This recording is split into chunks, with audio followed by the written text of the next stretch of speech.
The new blood cellular therapy is to reduce the cost spent on cancer patients seeking treatment abroad.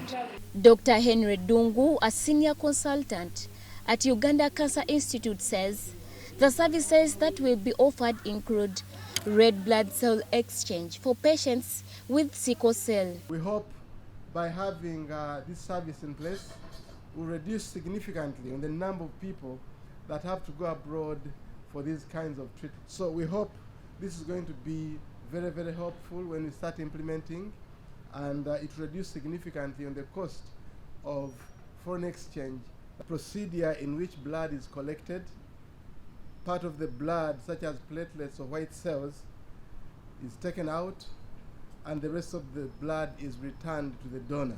Apheresis and cellular therapy will also treat cancer patients with serious immune-mediated diseases. Dr. Dungu says the institute is in the process of conducting a bone marrow transplant required for several cancerous and non-cancerous medical conditions. Uganda Cancer Institute is at the final end of starting full implementation of this program of bone marrow transplant, where conditions around blood can be treated using this modality of treatment. He, however, highlighted the challenge of the high cost of setting up the service. To set up a bone marrow transplant program for a country is very expensive. Much as it is going to save us a lot of money, but we need infrastructure that is going to help. Transplant is done in special facilities. Dr. Rita Bafumbo explained how the service will be operationalized. However, there is also a challenge of lack of enough specialists for service and funds, and the institute has embarked on training various cadres. The trimer machine, and the other one is called the spectra optia machine, links to the donor.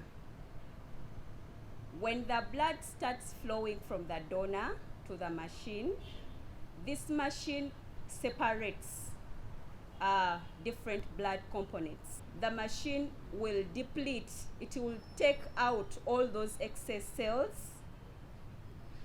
and in this we are able to reduce them just in one day.